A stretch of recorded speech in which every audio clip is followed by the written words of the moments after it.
नमस्कार दोस्तों, मैं ओम प्रकाश। मेरे YouTube चैनल में आप सभी का एक बार फिर बहुत बहुत स्वागत है। तो दोस्तों, इस सेशन में हम कवर करेंगे महत्वपूर्ण अनुसंधान। एक आइडियाज़ के तौर पे मैं पिछली वीडियो में बताया था कि अनुसंधान के विभिन्न आधारों पर प्रकार। अब इस वीडियो में हम जानेंगे अनुसंधान के महत्वपूर्ण प्रकार जो आपके एंटी नेट एग्जाम में क्रैक करने के लिए हेल्पफुल हो। तो दोस्तों, पहला है यहाँ पे मूलभूत अनुसंधान, जिसको मौलिक विशुद्ध या प्राथमिक शोध भी कहा जाता है और इंग्लिश में इसे फंडामेंटल रिसर्च और बेसिक रिसर्च भी कहते हैं। तो ये चीज़ याद रखिए। तो आइए जानते हैं दोस्तों, मूलभूत रिसर्च क्या है। ऐसा अनुसंधान जिसके निष्कर्ष द्वारा किसी विशेष वैज्ञानिक नियमों का उजागर किया जाता है, जिनके निष्कर्ष के माध्यम से किसी वैज्ञानिक तथ्यों तक पहुंचा जाता है या प्रतिपादन किया जाता है, वो मूलभूत अनुसंधान है। ये मूल रूप से नवीन तथ्यों और सिद्धांतों पर आधारित होते हैं। मूलभूत शोध का उद्देश्य नई प्राचीनाओं नियमों का निर्माण करना होता है। यह मूल रूप से ज्ञान के वर्तमान संग्रह में वृद्धि करता है, जो ज्ञान के वर्तमान संग्रह में नई सिद्धांतों और प्रचनाओं का प्रतिपादन करता है।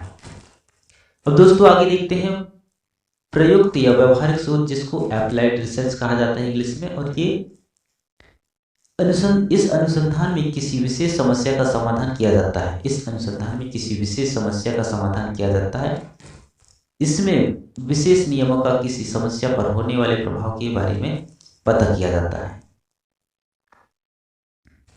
अब दोस्तों, यहाँ पे दोनों को समझने के लिए यहाँ पे एक छोटा सा अंतर मैं यहाँ पे डिफाइन करूंगा आप लोगों के साथ। तो बेसिकली इसको याद रखिए आप लोग। प्राथमिक अनुसंधान और व्यावहारिक अनुसंधान को अच्छी तरह से क्लियर करने के लिए यहाँ पे एक छोटा सा अंतर है। तो प्राथमिक अनुसंधान में मुख्यतः ज्ञान में वृद्धि होता है, जो जैसे कि मैंने अभी पहले बताया कि वर्तमान ज्ञान के संग्रह में वृद्धि। और व्यवहारिक शोध समाधान उन्मुख है, जो समस्या समाधान की ओर उन्मुख होता है। प्राथमिक अनुसंधान खोज या आविष्कार है, जो नए तथ्य सिद्धांतों का निर्माण होता है या प्रतिपादन किया जाता है, जबकि व्यवहारिक शोध प्रयुक्त समस्या का समाधान करता है। और ये शैक्षिक स्तर पर मुख्यतः प्राथमिक अनुसंधान का प्रयोग होता है और ये वास्तविक स्थिति में लागू होता है, जो वर्तमान समस्या के किसी पर्टिकुलर क्षेत्र में जो समस्या है उसको। और चौथे नंबर पे दोस्तों, जो प्राथमिक शोध है वो विस्तृत है और व्यवहारिक शोध गहन है। इस प्रकार से इसको याद रखिए आप लोग। जो विशेष समस्या समाधान के लिए प्रयुक्त या अप्लाइड रिसर्च का उपयोग किया जाता है और नवीन सिद्धांतों और नियमों का प्रतिपादन करने के लिए मूलभूत अनुसंधान, जिसको विशुद्ध अनुसंधान भी कहते हैं, उसका प्रयोग किया जाता है। तो दोस्तों आगे देखते हैं ऐतिहासिक अनुसंधान, जिसको हिस्टोरिकल रिसर्च भी कहते हैं। ऐतिहासिक अनुसंधान, हिस्टोरिकल रिसर्च।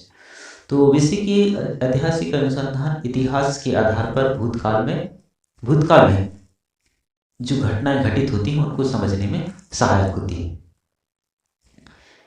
इसका संबंध भूतकाल से तथा भविष्य को समझने के लिए भूत का विश्लेषण करता है। ऐतिहासिक अनुसंधान के सोपान या चरण, इस ऐतिहासिक संबंध के सोपान या चरण यहाँ पे विभाजित किया है। तो यहाँ पे पहला है आंकड़ों का संग्रह। ऐतिहासिक अनुसंधान में यानी कि हिस्टोरिकल रिसर्च में जो ऐतिहासिक आंकड़ों को एकत्रित करने का जो स्रोत है, सबसे बड़ा स्रोत, वो द्वितीयक स्रोत है।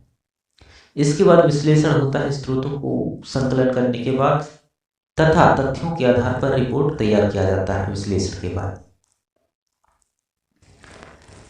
दोस्तों आगे देखते हैं हम क्रियात्मक अनुसंधान, जिसको एक्शन रिसर्च कहते हैं। काफी इंपॉर्टेंट है, पहले भी आपके एग्जाम में पूछा जा चुका है। तो वीडियो को अंत तक देखिए। अगर फिर भी डाउट हो तो मुझे कमेंट सेक्शन में कमेंट कर सकते हैं।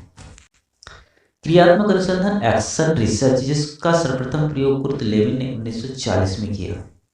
अब आइए देखते हैं क्रियात्मक अनुसंधान क्या है। यहाँ एक विद्वान के द्वारा यहाँ पे परिभाषित किया गया है क्रियात्मक अनुसंधान को।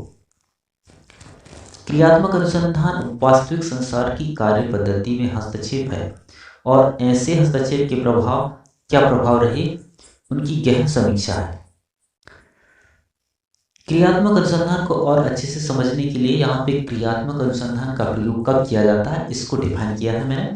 तो देखिए यहाँ पे क्रियात्मक अनुसंधान का उपयोग, क्रियात्मक अनुसंधान के उपयोग सबसे पहले तत्काल समस्या समाधान के लिए। जब कोई समस्या पर्टिकुलर वर्तमान समय में कुछ समस्या होती है, उसके समाधान के लिए क्रियात्मक अनुसंधान का प्रयोग किया जाता है।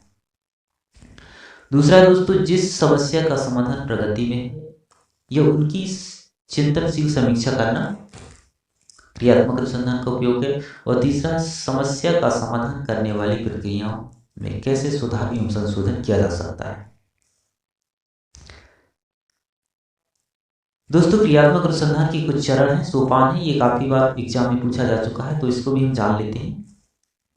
क्रियात्मक अनुसंधान के चरण या सोपान। सबसे पहला है नियोजन। जब किसी कार्य को करने के लिए जिस प्रकार से अनुसंधान के जो सोपान है, प्रथम सोपान समस्या का चयन, इसी प्रकार से इसमें नियोजन यानी कि उद्देश्य बनाया जाता है, ये एक योजना बनाया जाता है उस समस्या को समाधान करने के लिए। इसके बाद है दोस्तों दूसरा है क्रियान्वयन, जिसको शुद्ध योजना भी कहते हैं।